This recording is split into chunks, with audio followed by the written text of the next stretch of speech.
advertise if you're interested. And if you're a listener out there and you just want to help us continue our operations, you can become a VIP member, a supporting member of 420 Radio. Just visit 420radio.org/VIP, sign up for a monthly donation, or just make a one-time donation if you can. All that helps us to cover more of these events and bring more of these excellent presentations to you from some of the top experts in marijuana law reform. Speaking of which, we are going to go now back to the International Cannabis Business Conference, and we've got this great presentation from Kendra Miller. She's with the Normal Women's Alliance, and she's also a cannabis attorney. So check this out. Right and wrong way of accepting money. There's a right and wrong way to accept money for your business, and there's a right and wrong way to give money to a potential business. But before I begin, I want to go over some basic terms to make sure that we're all on the same page here. Private equity is the first term. And in the private equity round, what you have are investors giving money directly to private companies, okay? These private equity investments are not available on any type of public exchange. And when I say public exchange, I mean NASDAQ or Dow. The next term I want to define is private equity investor. A private equity investor is one who purchases interest in private companies, usually in exchange for money, or it could also be for services. A private equity investor shares in the risks and rewards of their investment in the company. For example, if the company is financially successful, then the investor is entitled to receive a return on his or her investment plus any additional revenue based on their pro rata share ownership in the company. But if the company loses money, then the private equity investor risks losing their entire investment. Okay, last term, loan. There are two basic types of loans. There's secured and an unsecured loan. A secured loan is backed or supported by collateral, and an unsecured loan is the exact opposite. A credit card is a common example of an unsecured loan. Okay, now California law. There are two basic ways in which you can cultivate and distribute medical marijuana to your patients in the state of California, and that is if you are a collective or a cooperative. A collective is a group of people coming together. Oh, stepped away from the mic. A collective is a group of people coming together for a common purpose. In this case, to cultivate marijuana to medical marijuana patients. A collective and a cooperative is jointly owned and operated by the members for their common purpose. A cooperative, on the other hand, can I take this? Oh yeah, please. It's a little restricted. There. Take off the chains. Okay. A cooperative is an actual corporation where you file articles of organization with the Secretary of State. So a cooperative is a separate legal person under the law that can sue and be sued. Okay, now whether you are a collective or a cooperative, the purpose of your organization shall be the following, and I'm just going to read directly from the language that I use in my bylaws, so excuse me while I look down. A collective shall operate as a not-for-profit, collective or cooperative, democratically controlled, and not organized to make a profit for itself or for its members, but primarily for its members as patrons. The earnings and savings of the corporation must be used for the mutual benefit of its members, or equitably distributed to the members in the form of cash, property, credits, or services. Okay, that's a mouthful. Let's break it down. Not-for-profit. Now, Henry Wachowski will be able to go into greater details on the not-for-profit rules. I am just going to give you broad brushstrokes. Okay, not-for-profit. So the corporation can't be organized for the purpose of making a profit. That's very important to understand. If you are cultivating and distributing cannabis to medical patients in this state. So what this means essentially at the end of your fiscal year, your books have to zero balance, okay? And if there's anything that's deemed profit, it must be equitably distributed to all of your patient members in the form of cash, property, credits, or services. Okay.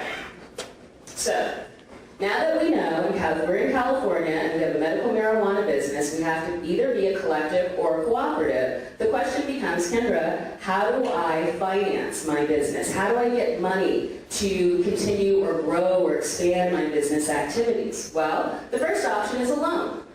You can get a loan from someone, essentially asking someone to act like a bank, to lend the business money. Now, as I said before, there are two basic types of loans, the secured loan and the unsecured loan. You should have an idea before you approach a lender of what type of loan you're looking for. And if you are looking for a secured loan, then make sure it's very clear what the collateral is that you're putting up to back that loan. Now, there's a couple of things to remember when you're entering into the realm of talking to lenders. One, please understand that a loan has to be repaid whether or not the business does well. So if the business completely fails, you're still on the hook for that loan. Which is why when you're looking at the different types of financing, two basic forms, equity financing and lender financing, most small business owners veer towards the equity financing. Why is that? Because if for some reason the business doesn't do well, the equity investor shares in the risks and rewards of that investment. If the business does well or does not do well, the lender doesn't care because they want their money back anyway. Okay.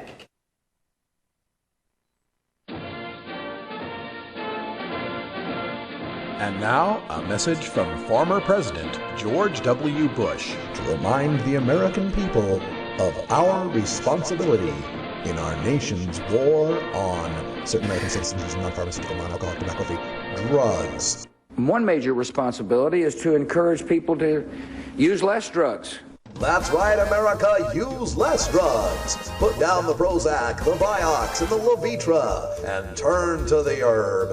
Use less drugs. Our national policy is no longer just say no, it's now just slow down. You get me too high. I overanalyze. If you've ever been too high, then you can sympathize. You get me too high. And I start to fly if I said some silly thing, and that's the reason why. You can get 420 Radio on the go with the Ustream video app for Android and iPhone. Go to rad-r.us/420Ustream or just click the Ustream app icon for Android or iPhone below the live radio feed at 420radio.org. This is Radical Russ encouraging you to take a look at the Weed Blog every day.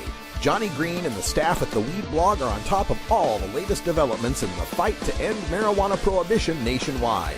You can even get the Weed Blog on your smartphone by installing the Weed Blog app for iPhone and Android.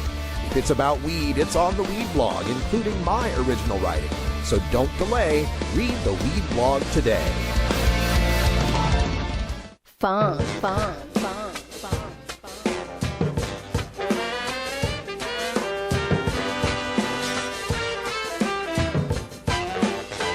Oh, hello. I'm Big Daddy, and I want you to join me at the Funky Roller Ring. We're partying hard over here, baby.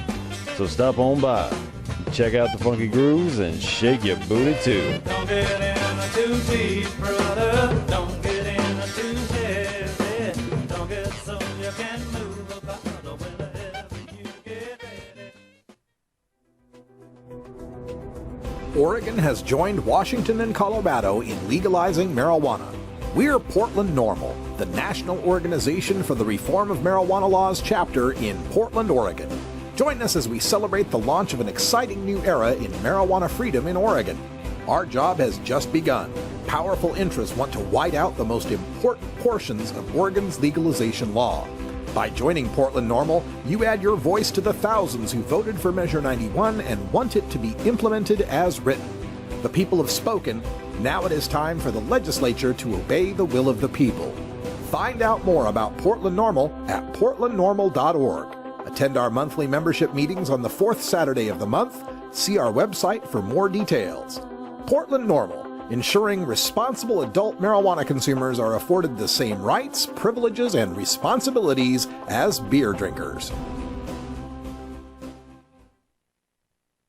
Ladies, he said that, not me. I did say that, and I mean that. Welcome back, everybody. We've got Scott Jordan here from Dynamic Funding, Inc. and Done Deals in 2014. We're going to talk a little bit about getting your business, your cannabis business funded. Welcome back, Scott. We met back in Denver, right? We did. Thank you so much on 420 in that wonderful Cannabis Cup environment there. That was a lot of fun. Hope to see you back there this year as well, I'll be there. In fact, I might even be a judge this year, so I might be there for a long time. Oh, you lucky guy, you very lucky. Man.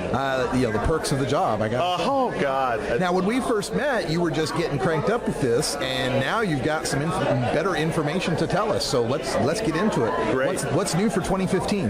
Great. Well, we've just completed a very, very exciting 2014. We completed $6 million worth of debt financing for 4 different companies, starting right after Cannabis Cup. I met several dispensary owners there that we were able to get the money that they need.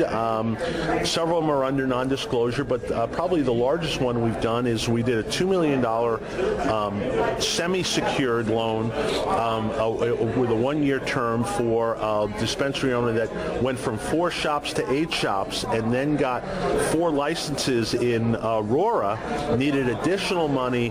Last month, we gave them another $1.3 million that is not secured by any specific assets. It's a general UCC lien. We've been very, very aggressive in figuring out how to work with both the MED and the business owners to get them the cash that they need without having to give up ownership. You know, many business owners want to keep their whole baby in place and not give away an arm, a leg, an ear to someone that they don't know. And what I'm seeing is a building momentum for this particular business is probably going to do close to $85 million this year. With their opening of new stores, they're going to be really primed for Big Tobacco, somebody else that wants a nationwide footprint to go ahead and buy them up, and they'll be able to really reap the rewards of the hard work that they've put in for the last 4 years building this empire. So you've been doing this work in Colorado, but of course now we've got 2 more states coming online, my home state of Oregon, the Great White North, and Alaska. How does that improve the possibilities here as far as funding these businesses? Sure. Well, we're very excited. I mean, there's more than enough business just in Colorado and California from what we're seeing. Oregon, I've actually had discussions with M-Bank about potentially providing them with some debt-based financing for their depositors.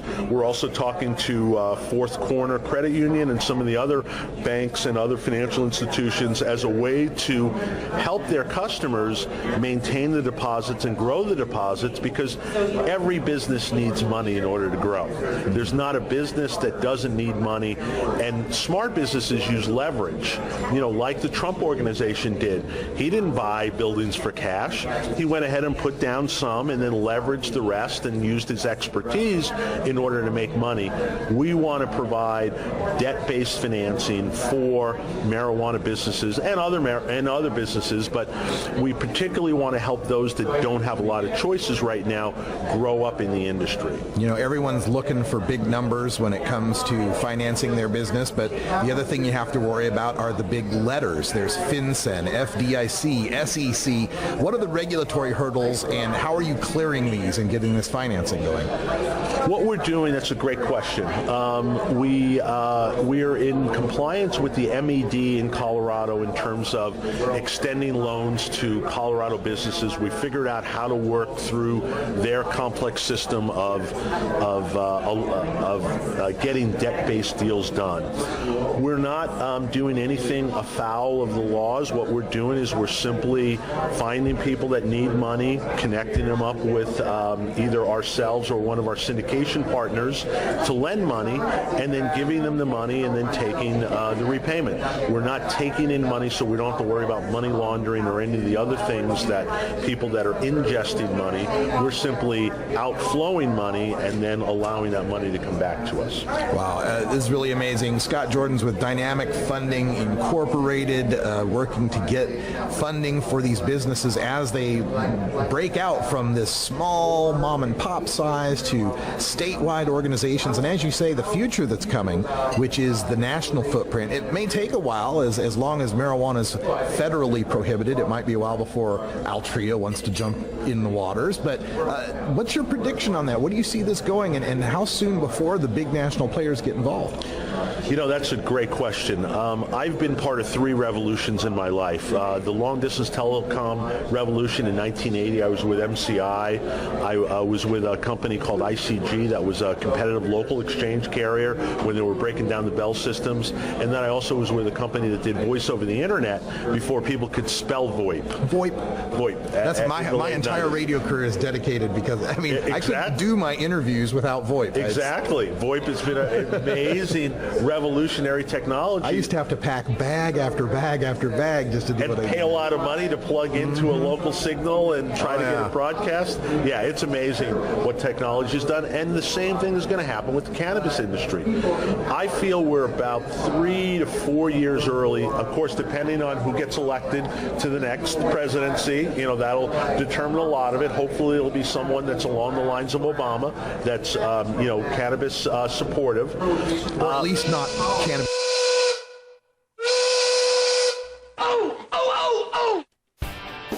Oh yeah, that's Scott Jordan telling you how to get your cannabis business financed. If you want to catch the rest of that interview, it's available up on my YouTube page, youtube.com/RadicalRuss, as are all the highlights of the Cannabis Business Conference. We got more of them coming up when we return. Stay tuned for Edgar Winters, Oregon's first licensed hemp farmer, and a couple of dispensary owners from California telling you how it's all done. 420 Radio is 24-hour marijuana legalization radio. 420 Radio. Tune in, turn on, get high. Despite strong public support for medical cannabis, decriminalization, and legalization in Georgia, the state spends $121 million every year to arrest, prosecute, and imprison Georgians for simple possession. Each year, the state of Georgia spends less on driver services, agriculture, and forestry combined. What else can $121 million a year do in Georgia? With that much money, the state could hire and keep 3,000 more teachers, improve roads and bridges, provide tax relief for small businesses, repair aging sewage systems, or lower taxes. But right now, that's millions of dollars of your tax money wasted on failed enforcement. Tell your representative you're tired of wasteful spending and ask them to end cannabis prohibition. Join the conversation at www.peachtreenormal.org. Peachtree Normal is a proud affiliate of NORML, the National Organization for the Reform of Marijuana Laws. Are you in the market for portable vaporizers now? Get online to vapes.buzz, the quick and easy link to portablevaporizers.now.com. Vapes.buzz has everything you are looking for, including vape pens, herbal vaporizers, e-juice, parts, accessories, and more. Visit vapes.buzz and use promo code 420radio to get 10% off your online purchase, or just give them a call at 866-264-2415. Vapes.buzz. Get vaping, baby!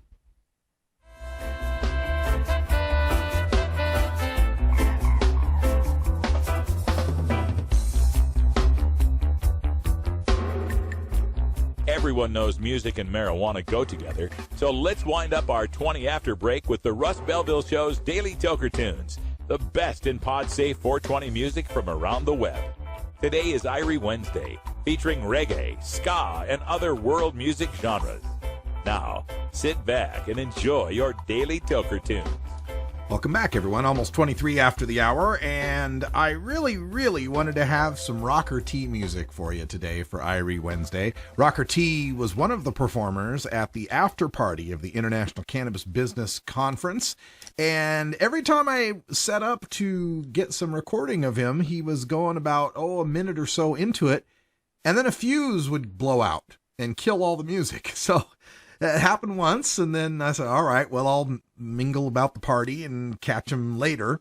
And so the next time I set up to catch some more, wouldn't you know it, fuse blew out again. So unfortunately, I have no clips of rock or tea to share with you, but I do have a clip here of the headlining performer, Del the Funky Homo Sapien, one of my favorite rap artists out there. I know that's more of a Groovin' Thursday tune, but we were going to just jump the gun a little bit because we are covering the International Cannabis Business Conference. So here's a look at the party. Enjoy with a little Del the Funky Homo Sapien.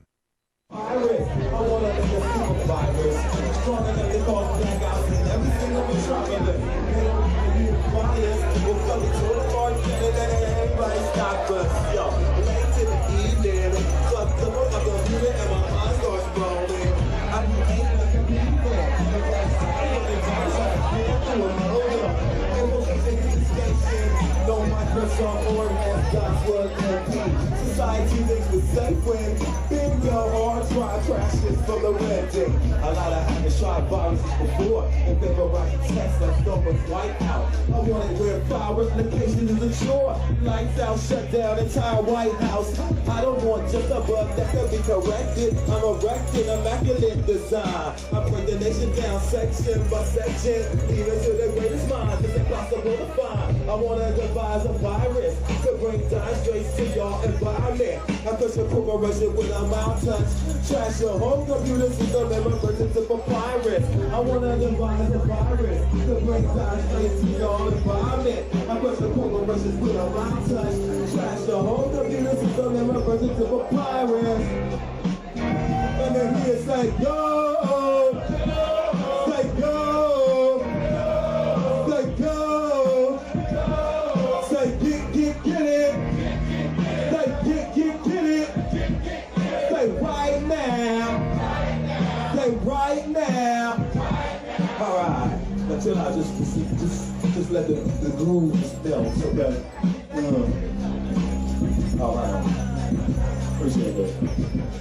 Yo, I want to develop a virus, yo. Better by far than the OY2K.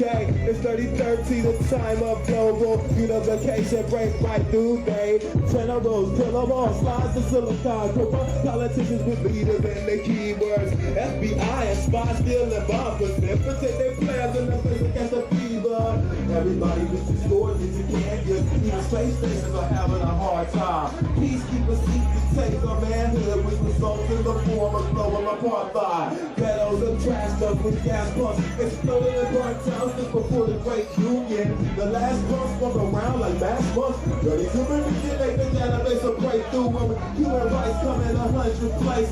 Mass production has always been number one. New Earth has become a repugnant place. So it's time to spread the fear that's fun to some. And then here say go, say go, say go, say get it, say get it, say right now, say right now, yeah. 420 Radio, the activist radio station.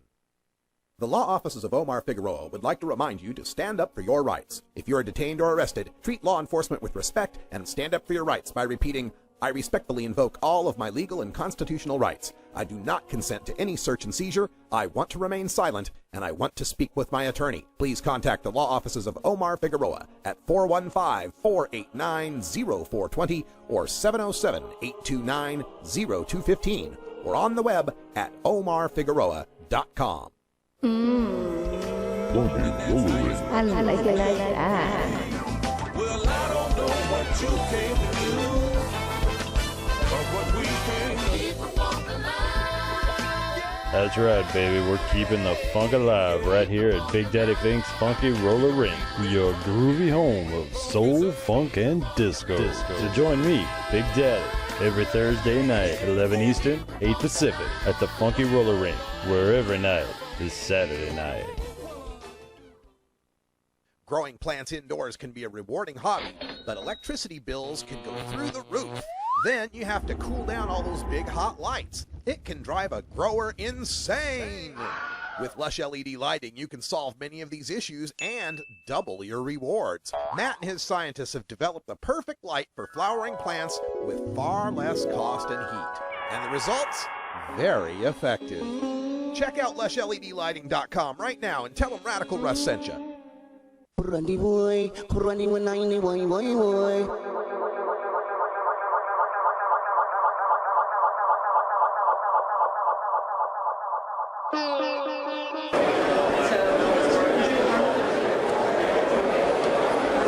To the International Cannabis Business Conference, Radical Russ here in San Francisco, California. I had to come all the way to San Francisco to meet a fellow Oregonian.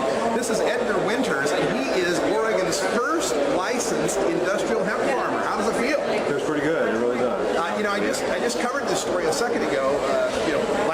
Yesterday's show, I think it was, and the big part of the story was that you're licensed to grow hemp, but there's nowhere to get seed. Tell us about trying to get some hemp seed to plant. Well, it's been really kind of difficult because Canada was going to supply us with seed stock, but they have a breeder's rights on their seeds. So they said that we can only use the seeds for the one seed. We can't replant their seeds because of the breeder's rights. So we kind of got a standstill there. They decided that they didn't want to supply us with the seeds, and we kind of had problems. So me and Doug Fine are trying to get our seed stocks from other sources in Europe. The EU is supposed to help us out with some of their USO 31s. So that's a good seed strain. So we hope to get that. If not, we're still kind of in the water with the seeds. So there's only 7 of us that actually got the permission to grow this year, but nobody has any seeds. So we're trying to desperately get them before planting time here in a couple months. So I do think we will get the seeds. It's just a matter of procedure. I sure hope so. I know in Kentucky you had to do this. They had to sue the DEA to get hemp seed from Italy. Colorado, on the other hand, kind of just went, whatever, wherever you guys find seed, that's fine with us. How have the Oregon officials been treating you in this issue? Well, they've been real fine, matter of fact, about it. They just want to make sure that the seed stock is certified and it is germinated for fresh seeds to be planted. That's what their main concern is, to be certified. Andre Herman, she's been helping a lot with the program as well, and she says that she could probably find a place to get some seeds herself if we could get the procedures in line for her to do that. So we're diligently doing that as we speak right now. I think Doug's on the phone with Germany trying to figure out what we're going to do here.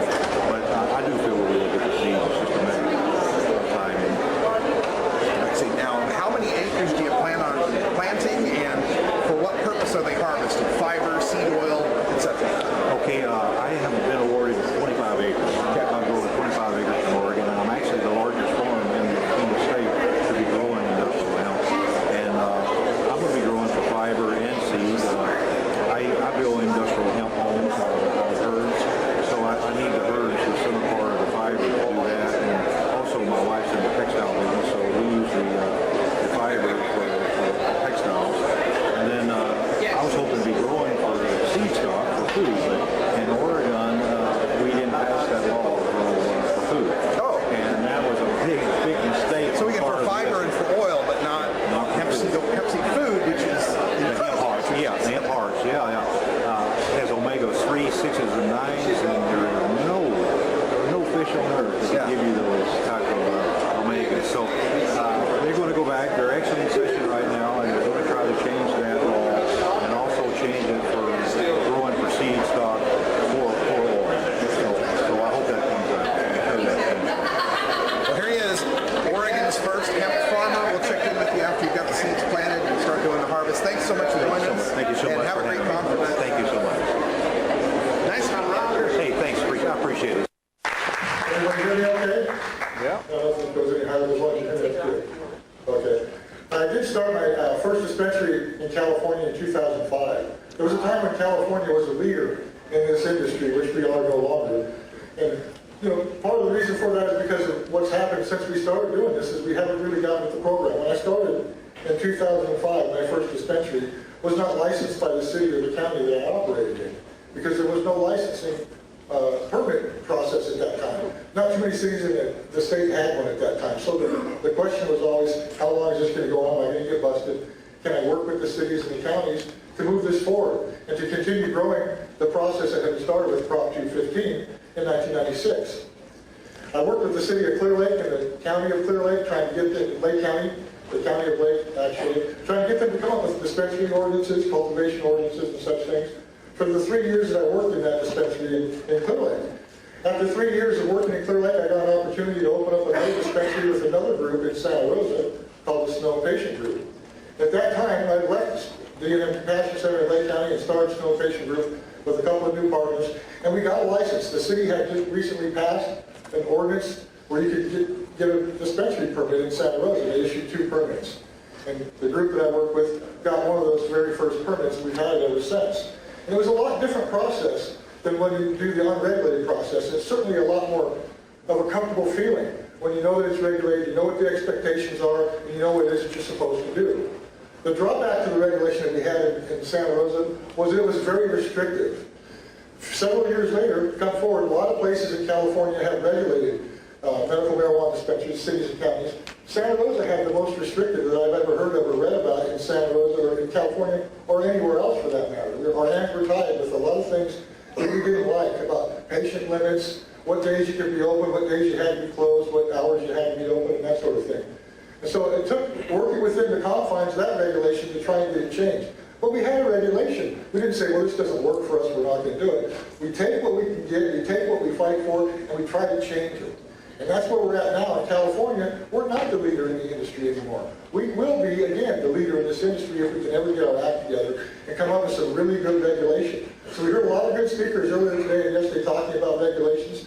It seems like regulations is on everybody's mind. And I can tell you that through my experience, the better regulated it is, the better and more successful you're going to be. But you don't have to stand still for regulations that you don't like. Get them passed, keep working within what we've got, and move on and make the regulations better. And the more you do that, the more successful that you're going to be. You want to be more successful than other people, another thing that you have to keep in mind is customer service. Customer service and reaching out to your customers is something that's extremely important. I really liked a lot of what Amber had to say in the last panel because she hit the nail on the head about the way we do things today, the way we advertise, and the way we have to adapt. This industry is a business industry like any other industry. So make no bones about it that we have to do the same things and find new and more interesting ways and cutting-edge ways to take our message out to the people and get it to them, and to take the feedback that they're able to give us today with today's social media and listen to what they have to say and give them what they need. Because if you don't, you won't be successful. So the things I really want you to take away from this conference and from the panel today, at least for me, is being regulatory compliant and fighting and moving forward, being a part of that process. Not sitting back and waiting, somebody else is going to get this done. Now, I wasn't the only person that worked on these regulations in Santa Rosa. One of the key players in this thing was one of my fellow panelists, Robert Jacob. He was the mayor of Sebastopol, like they said, and even before he was the mayor, he was really one of the persons spearheading this thing to change these regulations in Santa Rosa, even though he didn't have a dispensary in Santa Rosa at the time. He was working in Sebastopol. Maybe he knew he was coming, maybe he wasn't. But he did it, I think, because he believed it was the right thing to do. They weren't great regulation. It was workable, but nobody was going to be super prosperous, and you weren't going to be able to help as many people as you really wanted to help, especially in a city like that. So sitting back and waiting for other people to do this isn't really the answer. We've got to get involved, and we've got to do it. And that's what I've done since I started doing this, is making sure that we're moving forward through proper regulation and doing something about it. For you, Dave. Are the mics on, by the way? Sound people out there? Okay. Dave, so we're doing the SWOT analysis. We'll start with strengths. Just a question about the dispensary industry. What do you think is the biggest strength that we have as an industry together? Well, I think the biggest strength is right now we get to create and decide how it's going to move forward. You know, we don't have to sit and buy and be bystanders. We actually have the ability. We're the ones in contact with the people. We're the ones who get the signatures on the ballots. If that's what we need to do to change the rules and regulations, I think the biggest strength is that we can get the people behind us. That's amazing. Thank you. Our next speaker, Rick Frommer. Do you want to come up, Rick? Sure. Rick is with Harborside Health Center. He's done a heck of a lot for the movement. He's kind of one of the unsung heroes that maybe you don't hear about all the time, but he's been laboring nonstop for all of us for, well, getting on 30 years almost. Oh my God. Take it away. Oh, sorry. You're making all of us older and older. Thank you, Dave. Not the sign down too. Gosh, from pot to SWOT. 3 years ago, I had no idea what a SWOT analysis was, other than maybe trying to get rid of a fly or something. And we started doing them at Harborside and started looking at our strengths and weaknesses and opportunities and threats. And We continue to do that to this day, and they're an essential part of, as Debbie was saying, the process of really honestly analyzing your business as it increasingly is becoming a real mainstream businesses. I think one of the things that makes California different, the dispensary scene different in California than anywhere else is, well, for one, we've been doing this for close to 20 years already. Even though we don't have statewide regulations, some of our local civic regulations are amongst the best in the nation and are certainly less burdensome than the supposedly legal situations that we see in some other states. One of the most important things I see in the dispensary world in California coming up is, how do we maintain our heart and soul? And before that 20 years, we were doing it legally here in California. We were doing it for another 20 years underground.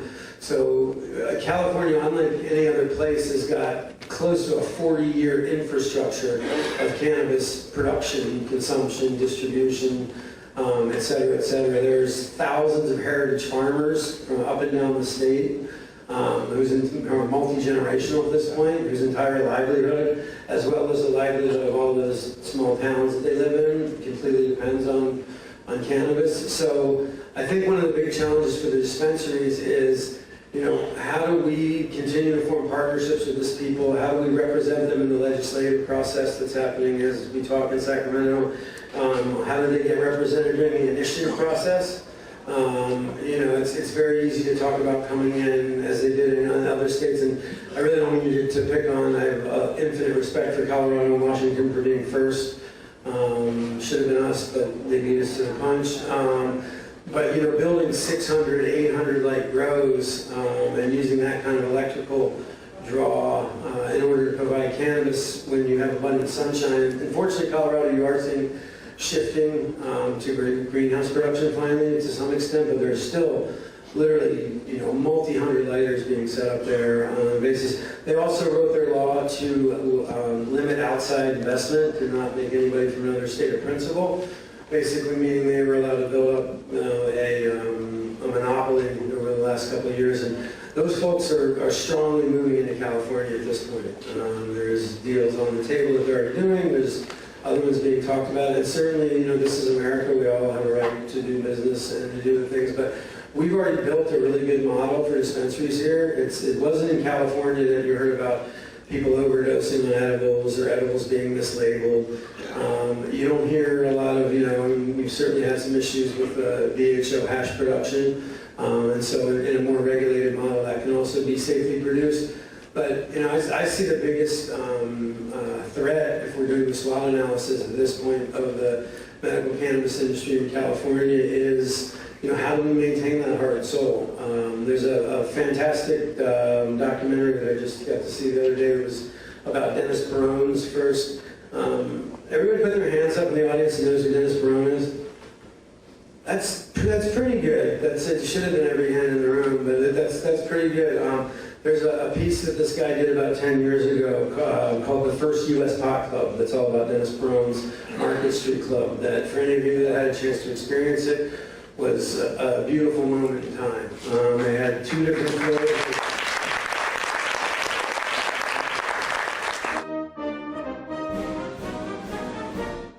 Sir, do you think there will or should come a time for us to discuss the possibility of legalization, regulation, and control of all drugs, thereby doing away with the violent criminal market as well as a major source of funding for international terrorism? Thank you so much for your time, Mr. President. Well, I think this is an entirely legitimate topic for debate. Name the time and place, Mr. President. Radical Russ has been prepping for this debate full-time since 2005.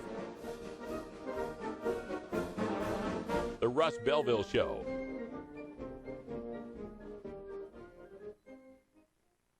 .420 Radio, the home of marijuana experts.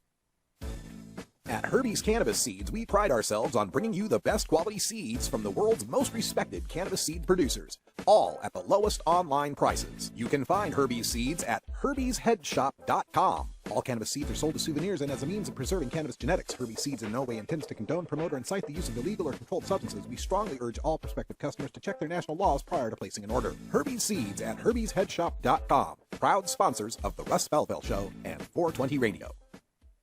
There's so much I worry about as a mom. Stephen Harper thinks that organized crime should continue to profit from marijuana prohibition. Imagine regulating marijuana like alcohol and cigarettes with a strong and clear educational message, making it more difficult for my kids and your kids to access. Drug dealers don't ask for ID.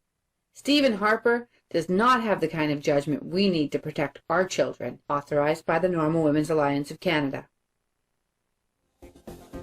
Adam Hand of Handmade Apparel produces quality custom designs for t-shirts, hats, and other apparel. Handmade Apparel is the official design shop for 420 Radio, among many clients who rely on Adam Hand for everything from short-run custom projects to full-run clothing lines. Visit handmadeapparel.biz to browse the selection of handmade gear or to get a personal quote for your own designs. Handmade Apparel, a proud supporter of 420radio.org. And now, ladies and gentlemen, Dean Becker from Law Enforcement Against Prohibition with the 40-second spiel. All right, folks, pretend for 1 second you're the drug czar of these United States. I have a question for you. The drug war empowers our terrorist enemies if they'll just dare to grow these flowers we forbid. It enriches these barbarous cartels south of our border, killing tens of thousands, mostly innocents, each year, and it has given reason for existence to more than 30,000 violent gangs that prowl our neighborhoods with high-powered weapons. So I must ask you, sir, considering that this drug war has never stopped even one determined child from getting their hands on drugs, what is the benefit? What do we derive from this policy that even begins to offset the horror we inflict on ourselves by continuing to believe? It is my observation that those who believe in drug war quite obviously do not believe in public safety. Your answer, sir, what is the benefit?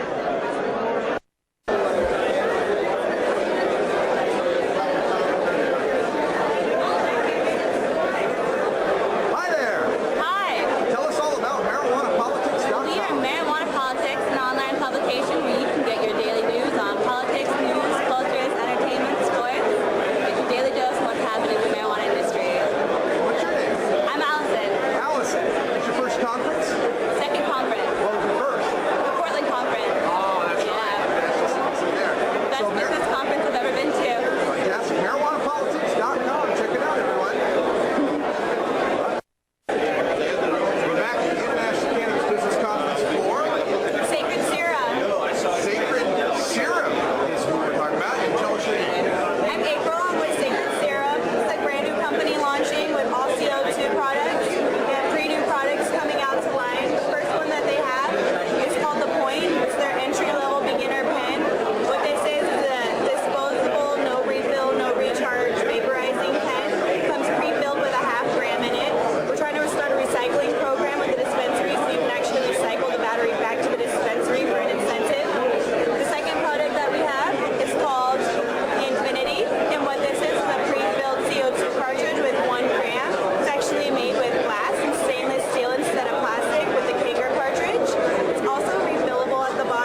growers, our dispensary owners, ancillary products, anybody that wants to reach the cannabis consumer, we're able to serve and add to them in a very specific location. The other part of our platform is a cannabis rep network, where we allow distributors to find dispensary owners that are looking for products.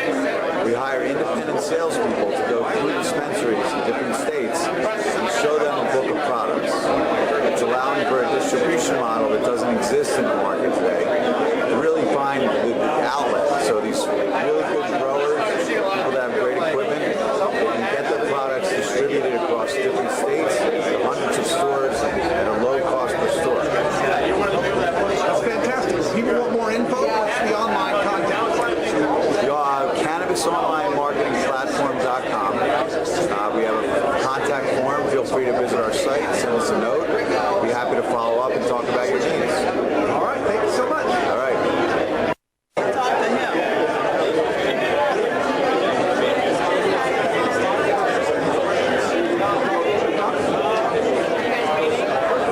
All right, so we're here at the International Cannabis Business Conference, and I saw this great sign that said, "Freedom is normal." My background, I come up with Oregon Normal, and I'm now the head of Portland Normal, and so this is very interesting to me. Tell us about Freedom League. What's going on? Basically, Freedom League is a national publication. It's monthly. The first issue is in October, and it's distributed by different normal and SSPD chapters around the United States. So this is all of the normal chapters around the country. Not all of them. Right now, there's probably about 60 to 70 normal chapters. Fantastic. I'd love to be a part of that. Portland. Give me your card. Here's my card. I'm Radical Russ everywhere. So you can get the card. Yes, please do. Appreciate that. Free magazine. One box. We send one box to any chapter that wants it. No charge. And then if they want it, it has about 70 in a box. And then if they want additional boxes, they pay $50. I will definitely check it. Absolutely. Here we go, folks. Freedom Leaf, the new free publication distributed through your local normal chapter. Get involved with this. Thank you guys for being here at the conference. Appreciate it. All right, folks, we're back out on the floor here at the International Cannabis Business Conference, and we are speaking with the folks behind Viridian Sciences. What's your name, and tell us about Viridian? I'm Joe Klocek. I do sales for Viridian Sciences. We're a business management solution for the industrial hemp and cannabis industry. So we have solutions for cultivators, processors, dispensaries, retailers, laboratories, you name it. As long as you're in the industrial hemp and cannabis industry, we build out a solution for you to run your business. It replaces QuickBooks. It's a single solution to run your entire enterprise. We also have a new Edge product which we're releasing. This is our retailer-specific, single retailer and dispensary-specific product. It'll manage deliveries, point of sale, obviously. It integrates with QuickBooks, and then we also have the display screen here to display your real-time inventory cannabis items with statistics, inventory levels, and et cetera. So that's the new product that we're just launching now. That's pretty impressive stuff. Tell folks how they can get in touch with Viridian Sciences if they want to know more. Yeah, so you can reach out to us with the contact us page on our website. That's at viridiansciences.com. You can also email us directly at info@viridiansciences.com. Excellent. Thank you so much for telling us all about it. Yeah, thank you. We're back here for day 2 of the International Cannabis Business Conference, and I found this booth, Toker, fast-acting medical cannabis. Toker, I got that pronounced right? What's your name, and tell us all about this? My name is Monique, and we have a couple things here. Troche is our pharmaceutical grade swallowing it. You put it in between your gum and your lip, and it starts to dissolve, and you feel the effects in about 10-15 minutes. It doesn't have any sugar, doesn't have any calories. It was actually designed for people who are sick, since there's not a lot of options out there for patients who do have cancer because they can't consume sugar and things like that. In addition to that, we also have our Stokes confections. We have our sugar-free micros that are here. These are micro-dosed. We wanted patients to be able to customize their dose. So each one of these only has 5 milligrams of THC in them. And you would get a bottle that has either 20 or 50 pills in there. And so you could customize the amount that you need. Then we also have our truffles. These are absolutely delicious. I wish they weren't medicated so that I could eat like 20 of them while watching a movie. And everything is made in-house. We are not one of those companies that just buys confections and then coats it in oil and then tries to sell it. Everything is made from scratch. We have dark chocolate truffles with a raspberry.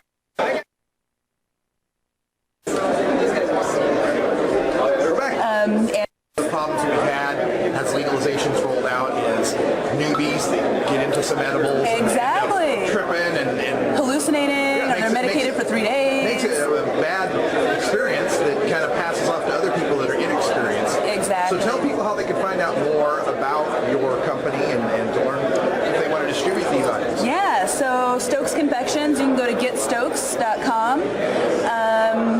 Yeah, check us out. You can send us an email, and we'll come to your dispensary if you're in California. Hopefully other states too. Right on. Thank you so much. You're welcome. So that's our coverage of the International Cannabis Business Conference that took place on Sunday and Monday. And, of course, the Oregon Medical Marijuana Business Conference will be taking place soon. You can catch that. Radio, fighting prohibition. Sorry, since let's get the right thing to 2012. play here. So much fun with the Librameter when we come back from break. But that's all the time we got for today. Time flies when you legalize. Remember, the Oregon Medical Marijuana Business Conference takes place March 15th and 16th in Eugene at the Hilton. And Governor Gary Johnson and Harborside Steve D'Angelo will be delivering the keynote addresses. We, of course, will be covering it and bringing you highlights here on the Russ Belville Show. Thanks for joining us for today's 2 hours. We'll give you another 2 hours tomorrow starting at 3 p.m. Pacific time right here on 420radio.org and other fine associated websites. I'm Radical Russ. Thanks for joining us, and until next time, take care of each other, tokers.